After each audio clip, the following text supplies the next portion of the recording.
Hello, everybody. My name is Ray. Welcome to the Evangelical Dark Web. Today, we're going to be discussing the debate over marriage that was had between Lauren Chen and Andrew Wilson. And this ties into the concept of God's design for marriage, both as a spiritual and common grace, tool and institution for mankind. Now, they both get marriage wrong in this debate. Neither one of them have a completely biblical view of marriage, and it'll show. And I found Andrew Wilson to be very cringeworthy and Reddit tier to listen to. And I found Lauren Chen to be kind of inept to the occasion of which she was debating. So this is going to be a little cringy, but we're also going to talk about sphere sovereignty and how it relates to a more Christian understanding of marriage. But first, I will let you know Evangelical Dark Web is a Christian news gathering and commentary ministry. You can support our work over at evangelicaldarkweb.org/join. We're one of the few Christian news gathering and commentary ministries that weighs in on a lot of manosphere type of issues and debates. So if you're into that, you definitely want to like this video, subscribe to the channel, to the podcast. If you are new, we have a Patreon-like system that gives you bonus access, bonus content, but we also have a free newsletter as well for more content. So with that said, let's dive into this video. We're going to watch like a few minutes out of a 3 hour or 2.5 hour video. And like I said, Lauren Chen's kind of inept in this debate. And I think Andrew Wilson is very cringy in this debate. So be warned. About what's going on and the fact that the Christ pillars offer no prescriptions to marriage at all. They offer nothing. I don't think that's fair to say they offer no prescriptions for marriage at Okay. all. Well, then, okay, Lauren, why should a secularist man get married? Give me one good reason. Well, I think that having children is a very good and very important one. Why should a secular man want children? Why would you want a secular man to have children? Well, because I mean, aside from the general decline in birth rates, which I think is a pretty You want important one. secularists to continue to reproduce? That seems like a good idea to you? Yes, I think even if you are not Christian, you probably should have kids. We're at a point that Is their marriage valid if it's a secularist marriage to be? So I want to pause right here because this is where we're about to transition to what is and what isn't a valid marriage. But there's an overall principle that I would argue that, statistically speaking, the way that God prescribes mankind to live is the way that leads to the most happy life. The happiest life is the one that aligns most with God's prescriptions for life. So the idea of getting married and having kids being, pathways to a more happy and prosperous life, these are natural laws woven into creation. The idea that, hey, I'm not going to have kids out of wedlock and drop out of high school. Well, maybe not that.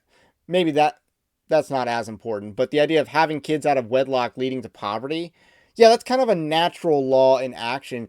In the same way, having kids in wedlock, getting married, having kids leads to a more happy and fulfilling life. This is just natural law at work because God has interwoven these natural laws into creation. So there's plenty of reasons why people who aren't Christians should want and desire marriage. It's natural to want and to desire marriage. Therefore, it is good to pursue these natural wants and desires. But there's a context in which to pursue these, and that is marriage. Now, what counts as a valid marriage? Let's get into that real quick. Begin with, Lauren? valid, no. No. So So we then can you're talk basically about telling them to sin, right, Lauren? Aren't you telling them to sin by telling them to get a non-Christian marriage and have children? Aren't you telling them to sin, Lauren? hmm.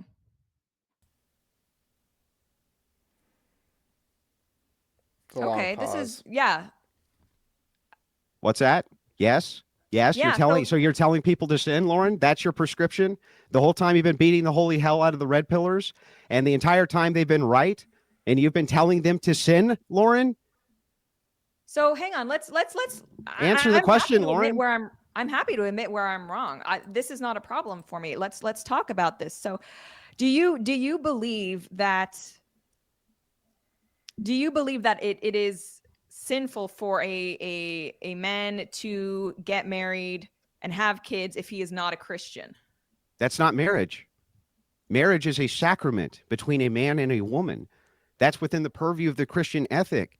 You have been running around with the rest of the tradcons telling men to sin, Lauren. So the accusation of sin against Lauren Chen here for advocating for people to get married, that's just absurd and outrageous in my opinion. That's clearly hyperbolic language. The idea that getting married, a secular marriage is equivalent to fornication is just asinine. Because first of all, marriage does not belong to the church, and their main argument here is that marriage doesn't belong to the state. That's one of the main kind of themes of this portion. And both of those arguments are wrong. Marriage doesn't belong to either of those institutions. However, both of those institutions have a lot to say about marriage, in my opinion, that's actually valid. It is valid to have the government regulate marriage to say which marriages are completely invalid. Now, these regulations should be in line with what the Bible says.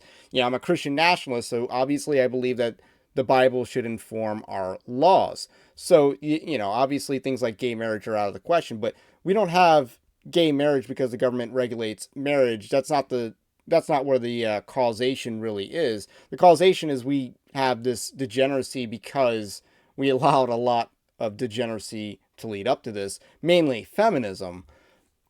But I digress.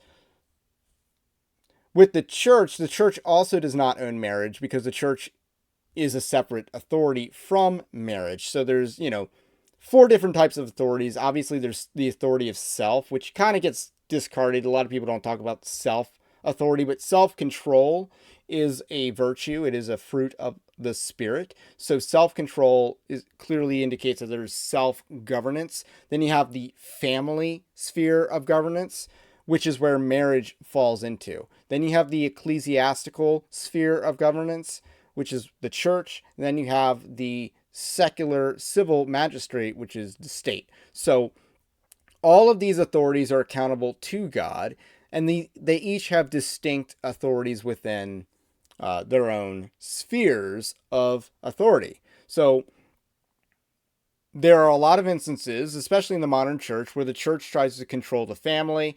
Obviously, we know of instances where the government tries to control the church. And,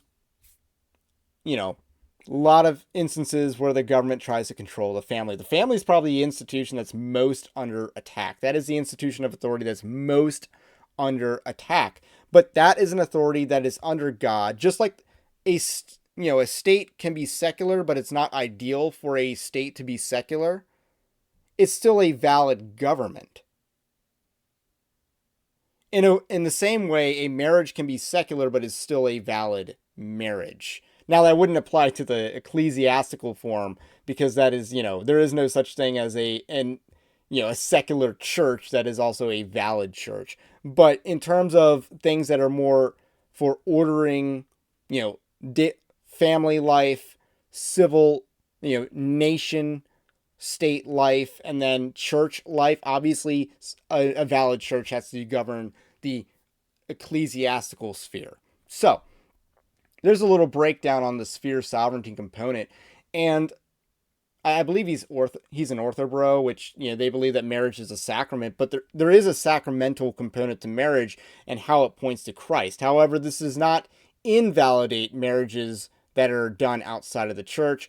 God gave marriage to Adam and Eve. This was intended to be for all of mankind, and it's not intended to be under the authority of the church, nor necessarily the authority of the state, but it is good that both the church and the state recognize marriage. So there's your little TED talk on marriage. So let's get back to the debate. Why are you doing that? Now answer my question. Why are you doing that, Lauren? Well, I think you're illustrating something, and again, you're getting upset with me here, but I'm happy to hear if I'm wrong, and we can talk about this. But I mean, it is true. I have argued for like a civil marriage, even within, if you're going to have kids as a man, even if you're not religious, cohabitation does not have the same outcomes as a civil marriage. That is true. There is still a difference between And it's the all sinful, right, Lauren? Yes, I think that you've Then why actually are you made, advocating that people sin? Answer my question. I guess I would that's true. That's true. I guess my argument should be first to for people to And now convert you know why I think you're a feminist, Lauren. Now you know. because of the marriage thing. Because you go out of your way. You haven't thought these positions. The problem is when you lift these positions from people and you haven't actually thought about them, you end up being at the mercy of them. The reason I Well, I don't think engage so much sorry, with go these red pillars, the reason I engage so much with them, so that I actually understand their positions. The reason that I engage so much with the Christian sphere is so that I can really understand the positions. You don't have a good understanding or grasp on these positions, and it's covert feminism. What ends up happening ultimately, because you haven't thought these through, is you end up advocating for things like this, which are literally sinful, and you don't even know you're advocating for them. No, I think you're right on and I will cede that. But I think when it comes to like the voting thing, I don't think it's fair to say that I haven't considered it. I think So there's the clip on marriage, and again, it's not sinful for people to get married, outside the context of Christianity. It's still a valid marriage. Now, it's not the ideal marriage, but it's still valid.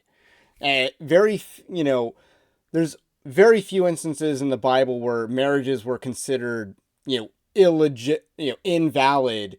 I'm thinking of like Nehemiah, where the people were, and I'm not sure whether they were basically killed or told to divorce, uh, the Levites. So I'm not sure which one is the interpretation. I believe Russell Fuller teaches that they were prescribed to divorce, which is a pretty interesting remedy for the Bible to have for a particular situation. But you know, interfaith marriages are sinful. It is sinful to get into a marriage where you're unequally yoked. It's not an invalid marriage, though. So, that is all I got to say about that for now. My name's Ray. This is the Evangelical Dark Web. Stay based. Christ is King, and we will catch you on the next one.